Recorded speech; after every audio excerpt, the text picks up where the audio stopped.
Talk with Tyson Bryden. Come on for the ride. We'll take you inside.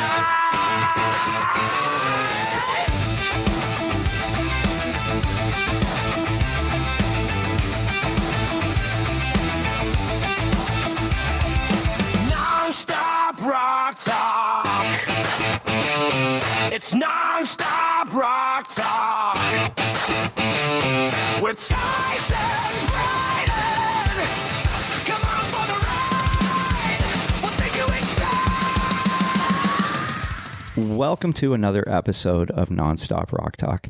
This is your host, Tyson Bryden, from the snow and cold of the Great White North in Toronto.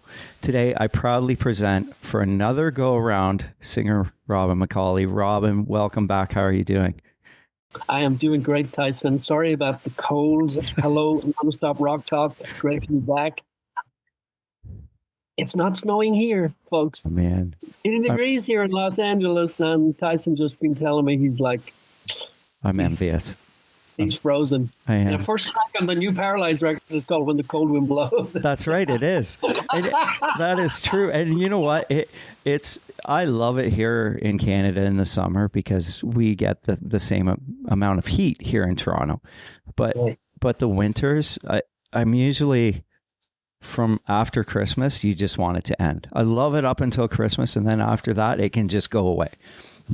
So I think that's why I left Ireland. It was just too damn cold. Oh, I don't blame you. I spoke to a gentleman. I don't think they get that cold anymore. I haven't done for a long time. Well, the one and only time I was in Ireland, in Dublin, it was June, and they had record temperatures in the summertime. It was like 30 degrees. And the whole trip, it was amazing. And I love the country. Loved it.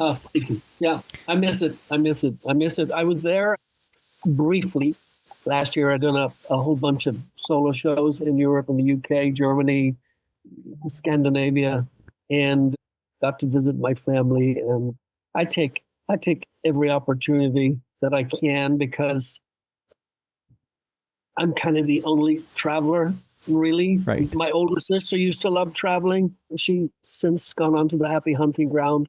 But I think between the two of us, we were the only ones who sort of took flight and went, gotta do it.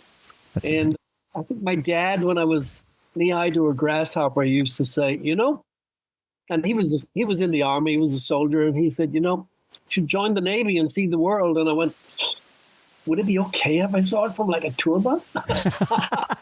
That's amazing. Now, that's funny. A question I was curious about was, as we were talking before we started rolling, when you were in Grand Prix, was that based in Ireland or was based elsewhere? That was a London based. That's what I thought. Yeah. Yeah, okay. A London based band. And funny you should ask the question. I'll bring Grand Prix up, but part of the prerequisites of me doing shows in Europe in the middle of 25. Promoters had come out to see us at Sweden Rock, which I'm actually performing solo at this year in June. Yeah. And they come to Sweden Rock, come to Barcelona Rock, they come to all the big festivals. And I was getting it in the neck from certain promoters afterwards and going, great, not one McAuley Schenker song in the whole thing. And I'm going, well, it's not a McAuley Schenker show tour. It's Michael Schenker.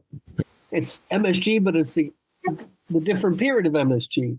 And so they went, okay, we would love a series of solo shows, but you have to play this and this and this. And I'm going, oh God, haven't sang those in like eons. Yeah. And then they included Grand Prix into the mix, which I absolutely never had performed in over 40 years.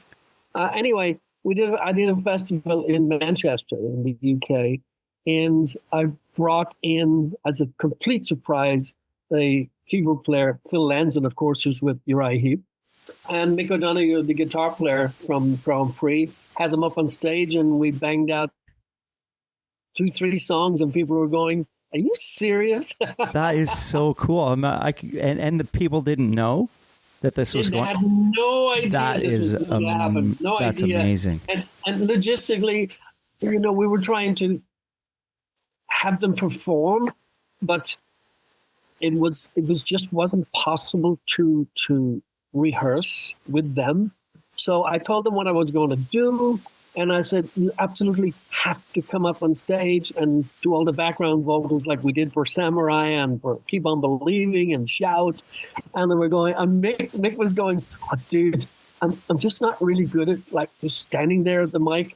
So he brought up an acoustic guitar that wasn't plugged in, but so that he could have a prop. Right. It makes sense. Have a prop. And, and he said, but I'll be playing it just like I would be doing it. And it was super cool. We're going to mix that record at some point this year and put out the live version. So, oh, that's cool, Robin. That's amazing. Yeah. I can't wait for that. Yeah, I told you I'd digress. No, that's great. I had never heard Grand Prix until I think. So you and I spoke a year ago. It seems like almost every year we get to speak in the last, like we've spoken quite a few times. Every time there's an album. So last year was when Soulbound came out and we spoke then. And it was after that I was like, you know what? I want to look up this Grand Prix stuff and have a listen. And I couldn't find, I use Deezer as my streaming site. And I don't think I could, I had to go on YouTube to find some of it. And it was, it was great. Yeah, different, hindsight's a wonderful thing. I wish I could re-sing everything I ever did because I'm a completely different person, different singer than I was then. And there was some great stuff on there. We were sort of slated as one of the new wave of heavy metal, and I never understood how you could put new wave and heavy metal into the same. Yeah, you're right. Exactly. That's a good point. But that was the sort of the moniker at the time, and there was a lot of great bands that came through that period.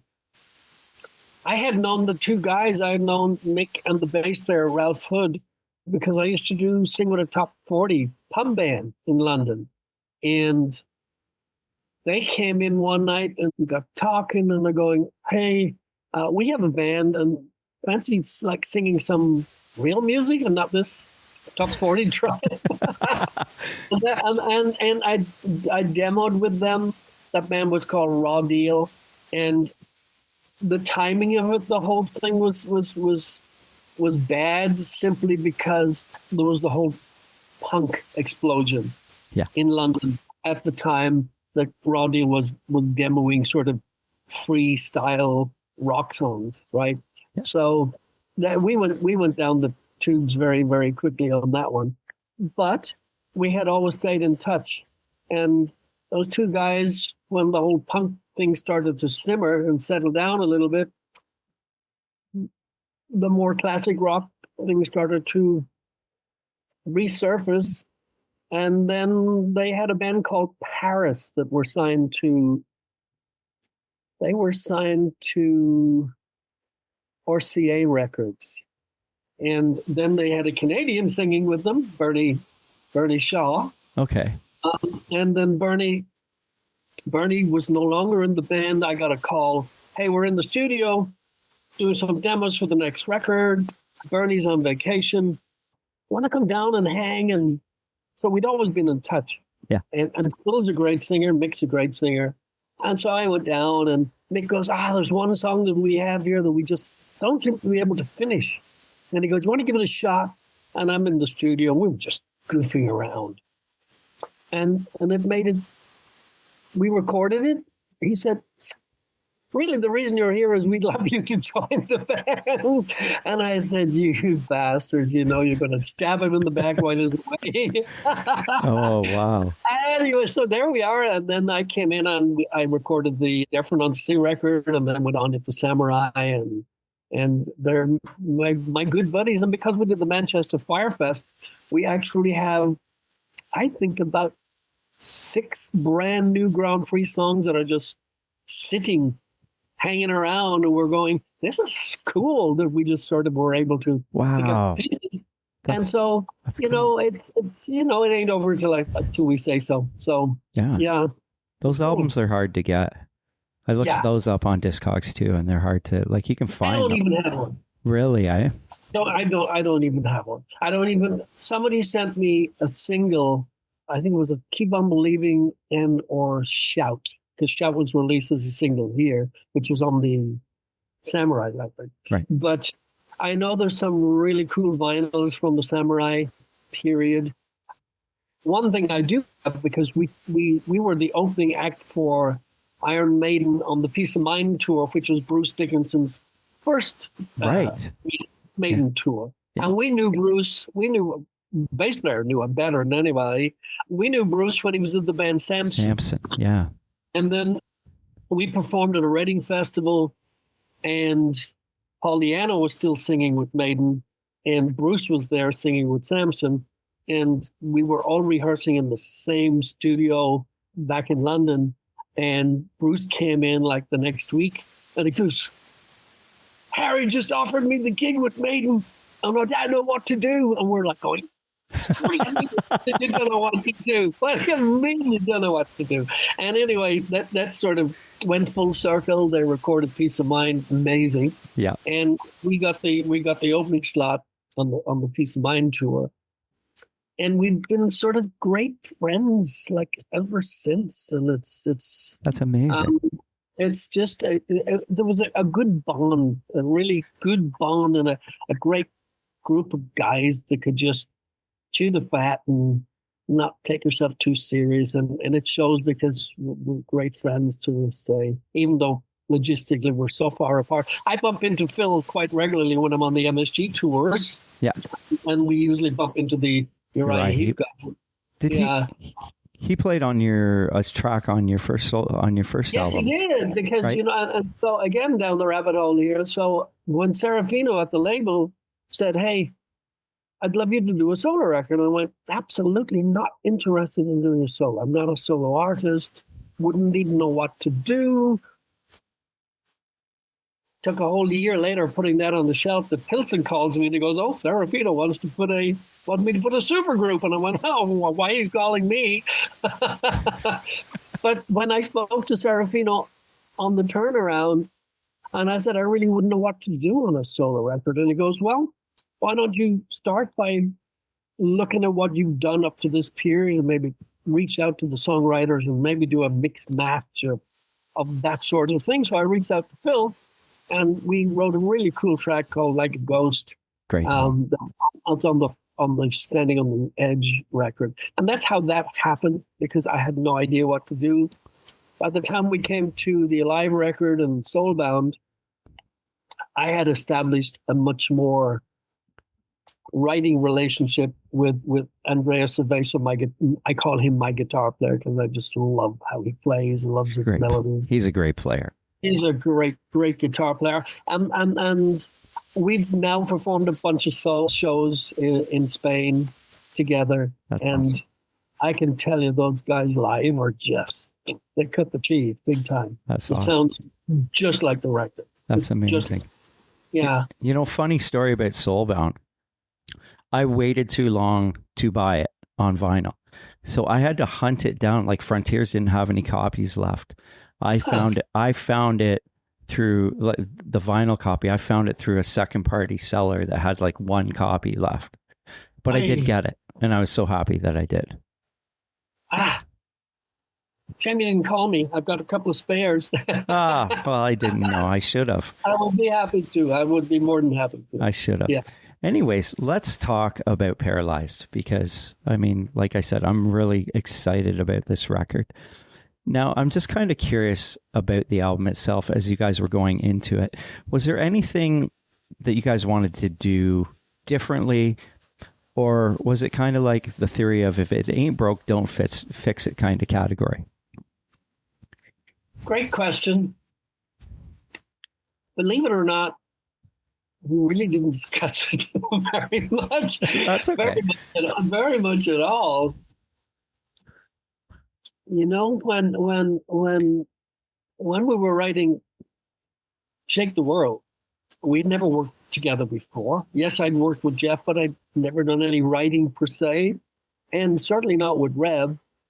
So we kind of threw stuff at the wall on Shake the World, but we had fun doing it. And as the record was going on, we started to go, "Oh, this is good here." And Jeff would continuously say, you and Reb just seem to feed off each other well here. By the time we came to Generation Mine, we were definitely no conversation per se. Yeah. We were definitely into that sort of feeling it and feeling good about writing together. And we started to create, I think, a Black Swan sounding record. Certainly so on Paralyzed. I think we're definitely there on it. And I think we kind of instinctively went, yeah, this is us. This is what we do.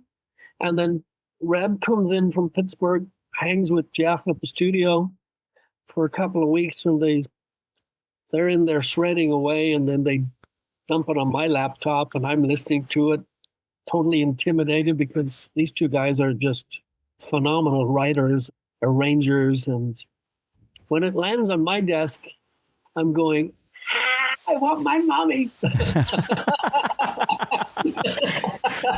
and I'm always hesitant. I'm always a little intimidated to even send them a demo sometimes because I want it to be right. And what I really like about Reb's playing is, especially on this record, I mean he's got all the flash. He's classically trained, you know. He's just got that tone, and he does all of this stuff. But then he always comes out at the end of those solos with like this big blossom, this big flower of melody that I just absolutely love. And he throws it, and I, no exaggeration, Tyson, I listen to these songs, just the music, dozens of times before I'll even attempt to do anything. And there'll be something that Reb is playing that you go, there it is. There's the title. And so that's what happens. And I throw it back to him and he goes, dude, where did you hear that? Oh, really? That's fun. How do you play that melody? And he goes, then he plays it to Kip. He plays it to Kip Winger. That's what he does. And I'm going, no, don't play it to Kip. He goes, no, dude, I bounce off him. That's what I do. I throw and he goes, Kip, what do you think? And he goes, excuse me, on the radio, he goes, fuck that McAuley. Really? So, but Kip doesn't say, why didn't you save this as a Winger song? There are some of those songs, according to Reb, he goes, nah, this is not for us. This is not for me. Really? And I go, I'll show that guy. That's funny. Like, I mean, yeah, right. Reb's playing on this album. I mean, on all the albums, everything he does is phenomenal. Like you listen, I listen to it and I go, how the hell did he come up with that? And how does he do that? Because and I think that's where we seem to have, we definitely progressed from the first into the third. And I think, I hate to sound bombastic here, but I think it quintessentially sounds like a Black Swan record. It does. And it's funny because in my notes I've written about that. I said, when I put this on, there's something about Black Swan that makes me happy because I listen to it and it's right where what I want to listen to. Because that's what it does to me. Yeah. It's me. It's I always say it. It's my perfect band. It has all of the elements that I'm very happy about. It's the kind of material that I love to sing. It's the kind of material I love to write. It's the kind of playing that I love to listen to. I'm the same. And yes, of course, we all hail from the 80s thing, and you can only please some of the people some of the time. But I think what we like to try and do is to bring is it new? Not necessarily, but we try to bring a freshness to it to make it sound like it's new. Yeah. To me, it sounds like Black Swan. Like it's got its own thing. Okay, you guys are 80s musicians and whatnot, but it amalgamated all together these four guys, and this is what you get. And that's what excites me about it. And I know when I'm going to listen to it for the first time that I'm going to love it, kind of thing, because I love what you guys do. Thank you. That's awesome. Yeah, we're happy with it. I mean, we try not to just purely from the songwriting aspect of things, we try not to throw anything away. Yeah. And we go, it's the bridge, see what you can come up with. And we don't, and it's like, I go, no, bridge has to be as good as the rest of the song. And I love storylines. I love reading. I love conjuring up all sorts of who knows what kind of ideas. It's a standing joke between me and Jeff. He goes, "What's the story on this one?" Really? That's kind of the thing. And there has to be a story. You know, I think his songs are like a book, a beginning, a middle, and an end. Absolutely, they are. Yeah. And that's what you know, maybe it's either makes sense or it's nonsense. Yeah, no, exactly. You know, and another thing that I've noticed from this album, production wise, there's the bass is a little bit more defined. You can really hear the bass in the mix, and the drums sound massive. They sound So I'll great. tell you a story about the drums. Tell you a story. So probably, if not most definitely, unlike most other bands, because of the logistics, Matt's on the East Coast. Matt's in Connecticut. Reb's on the East Coast in Pittsburgh. Yeah. Jeff and myself live fairly close to each other here in LA. And so to make it all happen is not an easy task. So Reb comes out, gets all of the music together with Jeff. They start to record. He's a great producer. He's a great engineer, great ear, massive bass player. And so they put the stuff together and they'll stick a drum machine on it. Yeah. And just to get the format down. Yep. And as it's going, we'll mix things around. I'll get to Jeff. I'll write the stuff here. I'll send him and Reb a demo. And then I'm going, you know, that's just too long there. Let's when we get together for pre-production, let's see if we can move that around. And that's the beauty of that part of it. So Jeff goes, yeah, works much better here. Repeat that there. Don't do that. Blah, blah, blah. We get in. Matt Starr, my point here, is the last person to hear the tracks. He's the drummer, for God's sake. No way, really? Right? So he's the last. I was talking to him about it when we were shooting the videos. And he goes, yeah, it's a little left field, but he said, from where I'm sitting, he said, I actually play drums with the singer in mind. Yes, of course, we need to see the full picture, but the fact that you guys send me the songs that are now in the bag, save for my part, I can actually sit now and listen, as opposed to if I'm in the room with the rhythm section with the bass player, and we're just banging this out, and we do a take, and we do a take. I can sit here and I'm going, maybe if the record's mixed, I wish I had done what I was previously thinking. Now he said I can sit, listen, and I'm going, I know exactly what I'm going to do here. And he lays it down, and I always say in my chats, Matt brings the thunder. And he sits and he works the song. He works to what he hears, and he absolutely pummels it. And that's what I love about him. It's, again, because of how we work, because of the logistics of everything, it's a different thing. People will criticize and go, there's nothing like the whole band in the room. In a perfect situation, yes. But given the tools that we have, no pun intended, we do it this way, and we still sound like a band. And I put my stamp on that.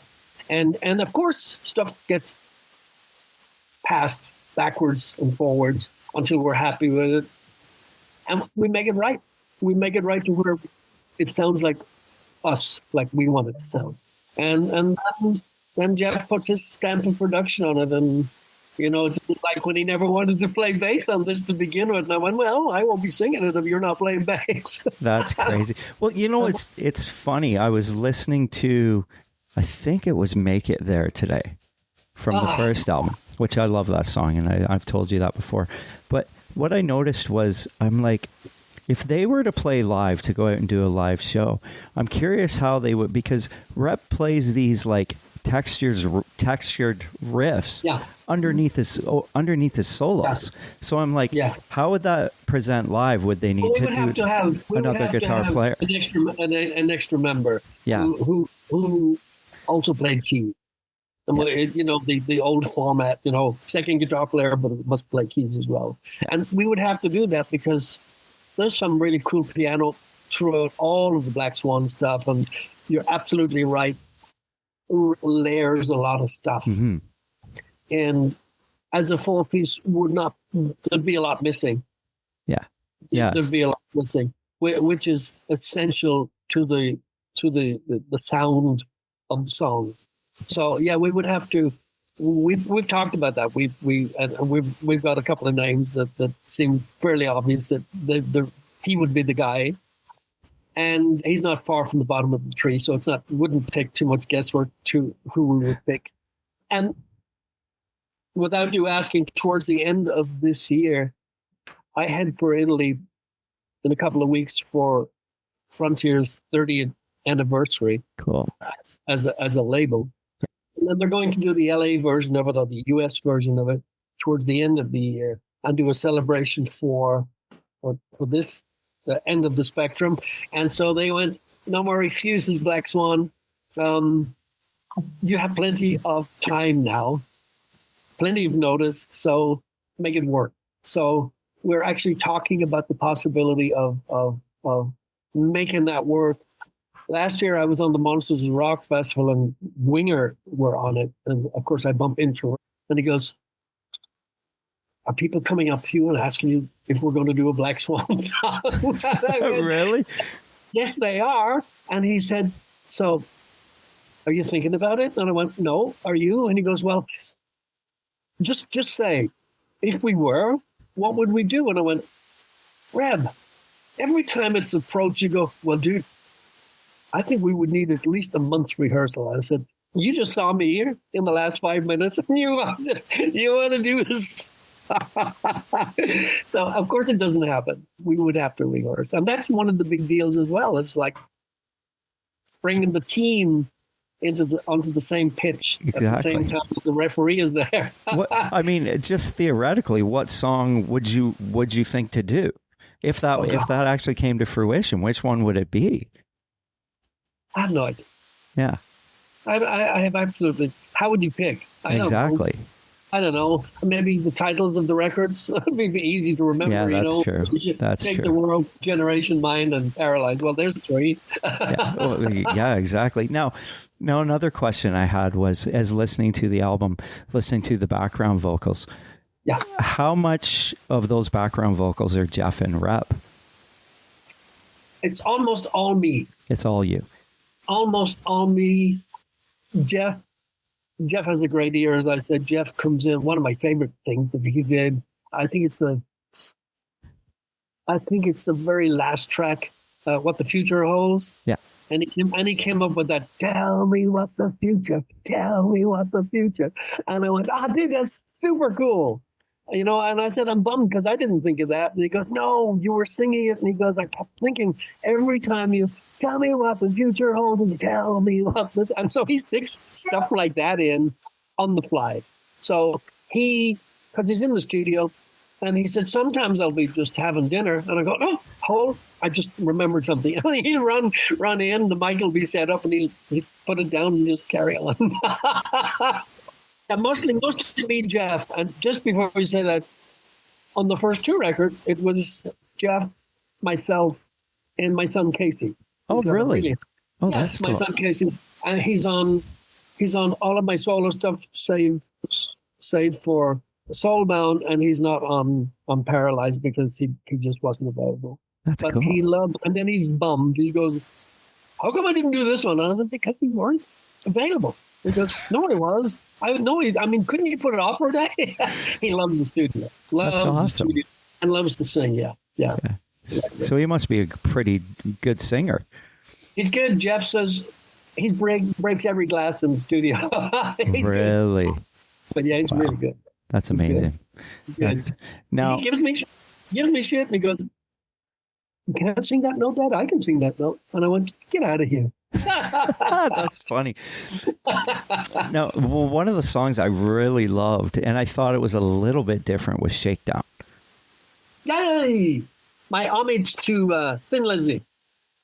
Yeah, I guess it kind of does have that Thin Lizzy And type if you of. get to the very, very, very end of the tag, you'll just hear me going, "Tonight there's gonna be a shakedown." Oh, that's cool. I love Right that. at the very end, I do a little homage to Lizzie because this year was 40 years of Phil Is it and, really?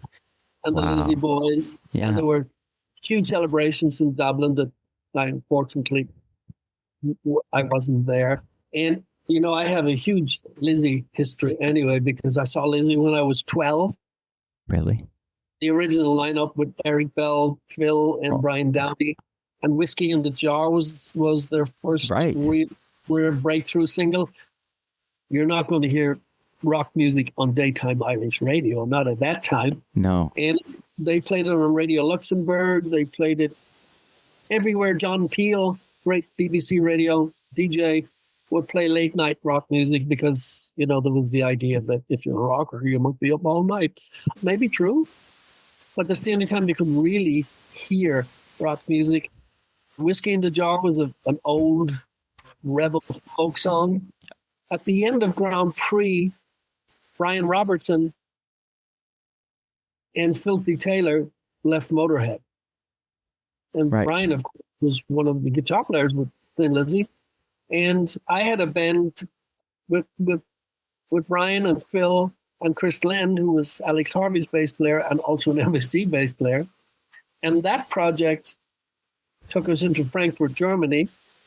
And in Frankfurt, Germany, the producer, whom we did Stairway to Heaven with Far Corporation, he really liked a 21 Guns song with Scott Gorham. Yes. And I ended up doing a cover of that. And Scott came in and played guitars, and we spent many time in the studio and did TV work together. So Wow. this little snotty-nosed kid from nowhere, Ireland, now gets to be recording and playing with two of my idols from one of my most favorite all-time bands, Thin Lizzy. So Wow. how does this happen to me? I have no idea, but That's amazing, Robin. That's so Bless. cool. I remember. Bless. I think I have that 21 Guns Salute album.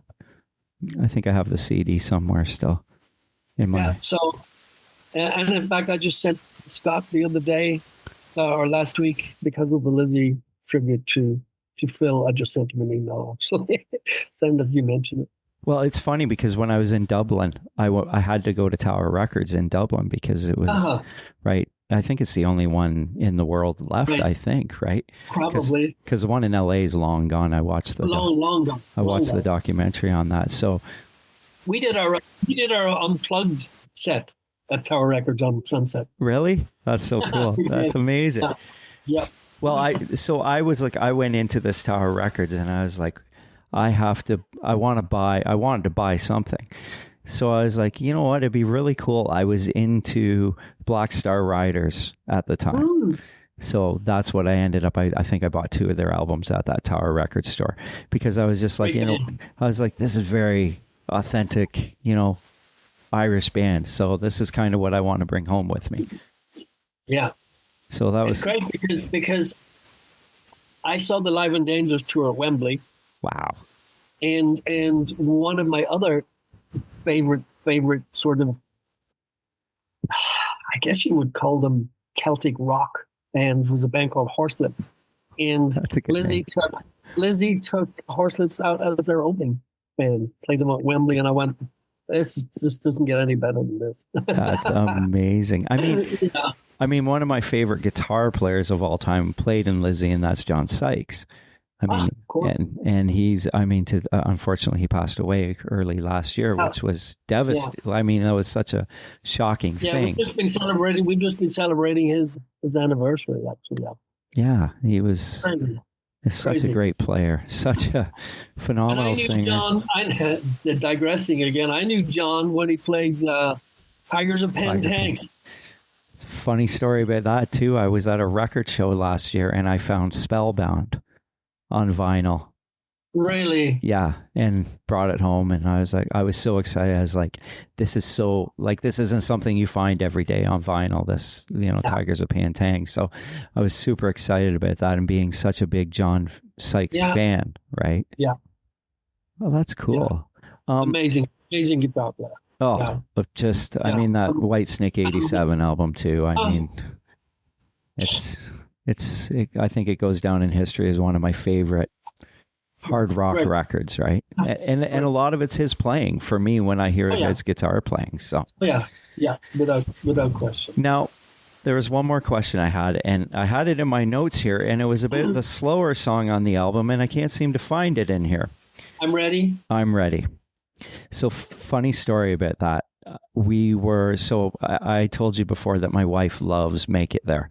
So I had the advance on my phone, and we're going through it. And then we found that song, and she's like, I love it. She heard the first bit of it and said, I love this song.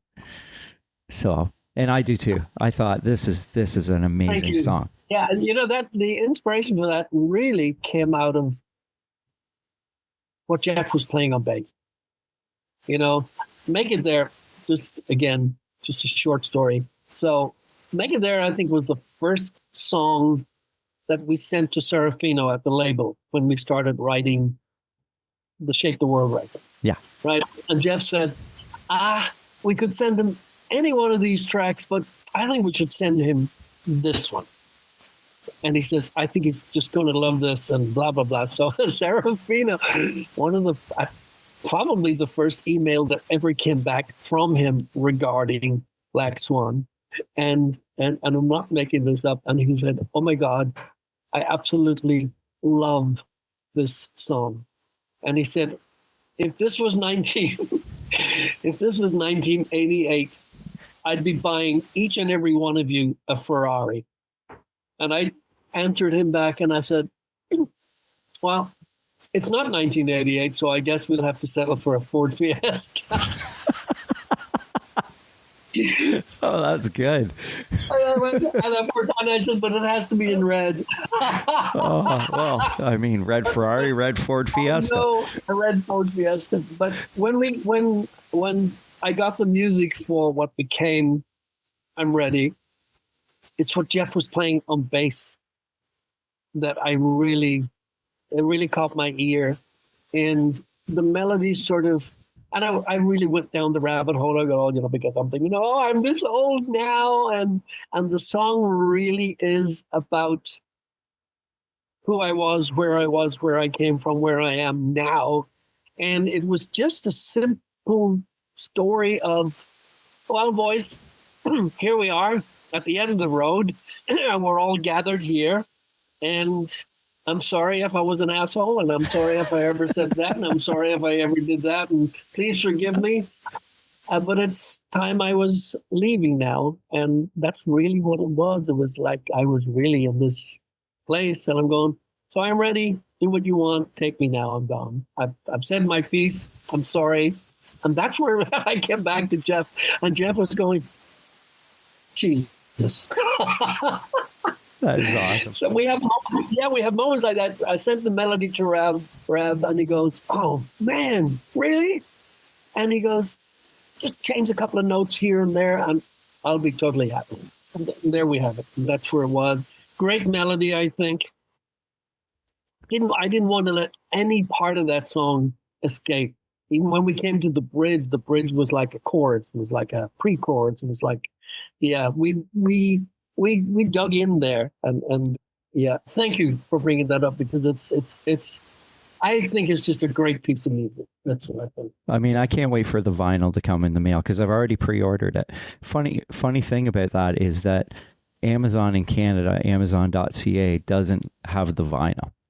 They only have the CD. So I had to get it on Amazon.com. I hope I get one. Oh, you haven't gotten one yet? I don't have anything. And they pushed it ahead 2 weeks too, right? The release date. Yeah, well, there was a distribution issue from getting it from A to B. The 13th was the official drop date. Yeah. And now it's on the 27th is now.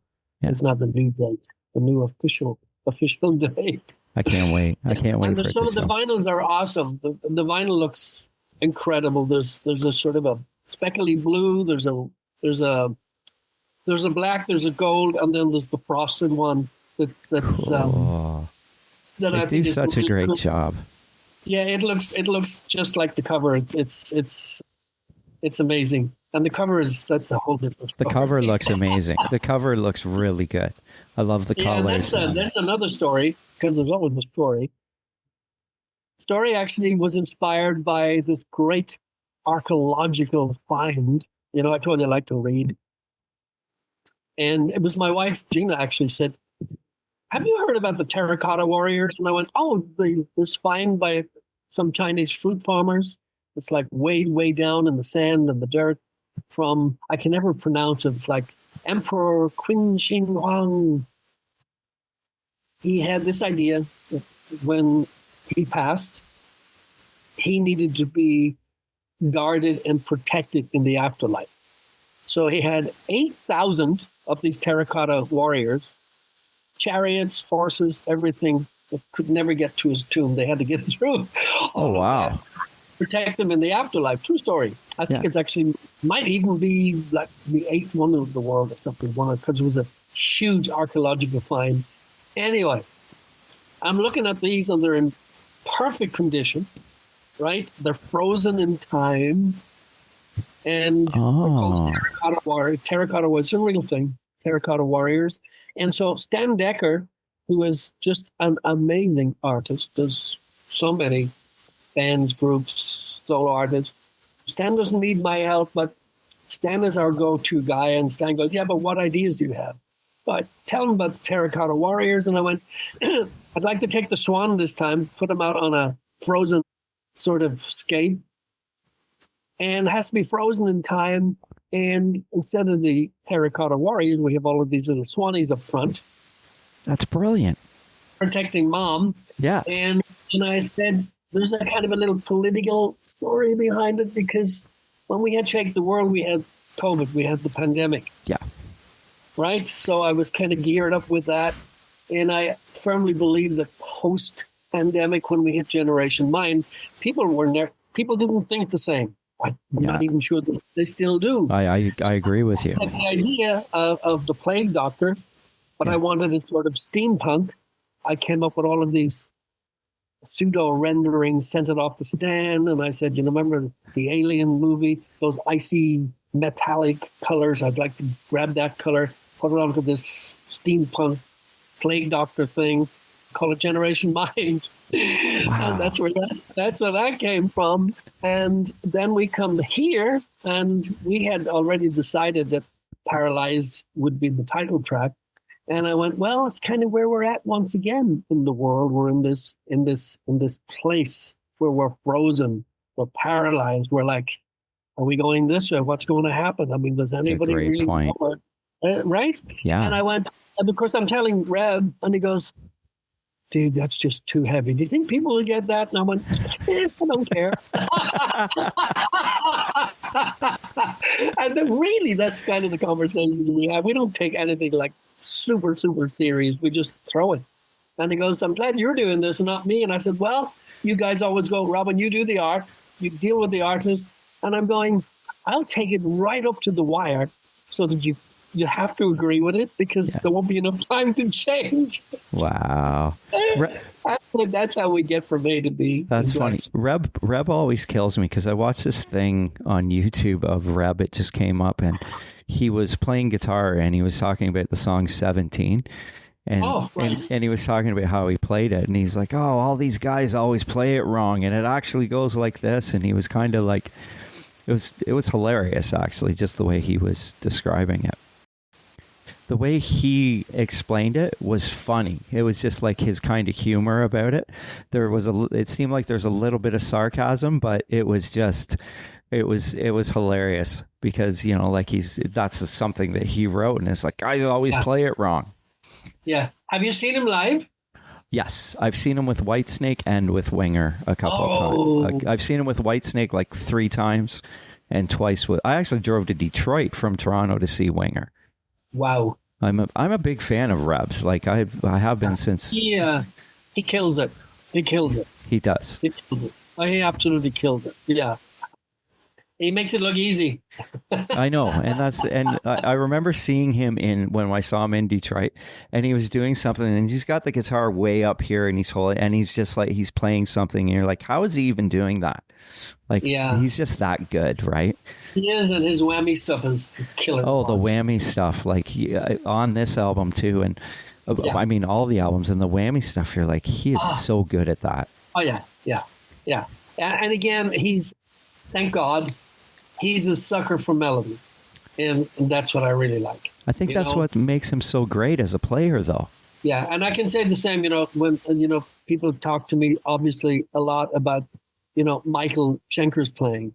And Michael's fast, he's got all the flash, but he has a great sense of melody. The melodies are it's where it comes from, And it's Michael will always say, yeah, you can play really fast, but do you have any soul? Do you have any passion? Michael's such a great player as well. Is there anything in there, Yeah. And there's a lot in there when it comes to him. And Tyson, dear God, I'm a very fortunate, stupid individual Irish singer who happens to have been blessed with so many, many well-known great guitar players around me. And I mean, it's great players. Well, I mean, revered players, people who just go, dude, really? What the hell? What the hell are they doing playing, writing songs with you? And I'm going, don't tell them in case they find out. I mean, with Reb, I've always found it amazing, like early in his career, that he was like, he's on a Twisted Sister record, and he was doing, he's working for Beau Hill and doing stuff for him, right? And as a ghost player, more or less, right? Yes, because people wanted to use him because he's that good. Yeah, he's that good. Yeah, he is that good, and he's got a lot more to give yet, and that's cool. There will be another Black Swan record. Just I know you didn't ask, but anyway, that's good. Oh, well, I'm glad there is. I mean, I didn't even know. In fact, when we were shooting the videos, Jeff, we're just small talking. He goes, "Oh, by the way, guys, on the contract, it didn't include the first record. It says it didn't never. It's just that you have 3 records." He said, "Fine print, but not including this one." Oh wow, that's hilarious! And it's pretty funny. That is funny. What about you guys? Will be stuck with us for another one. Will you do another solo album for them? I don't know. Actually, I have to look into that. Maybe they'll tell me when I go see them in 2 weeks. Okay. Yeah. Well, Robin, I have. Oh my God! I have a huge amount of stuff in the fire that I'd love to introduce you to if it ever sees the light of day. Something that people will go, whoa, didn't see that coming. Yeah. Cool. Very powerful, very, very great players like Simon Phillips on drums. Oh, cool. That's awesome. I have Queen's bass player, Neil Fairclough, playing on a lot of tracks. Lots of, I love experimenting. I love doing different stuff. I look forward to hearing that. It's really good. It's really good. I mean, before I do let you go, I just wanted to say, vocally on the album, you've outdone yourself yet again. The vocals sound great. I mean, we had talked about, in 2 of our interviews, we talked about different mics you had used and anything. Did Jeff do anything differently on this one? No, and in fact, I can't think which model it was, but he has my favorite microphone in the world. He has a very old Neumann 67 that kept blowing up. It was rattling. I believe you said that last time. There was a lot of resonance going on. 87 I love. 87 works really great for the warmth and the just bringing out the character in the voice.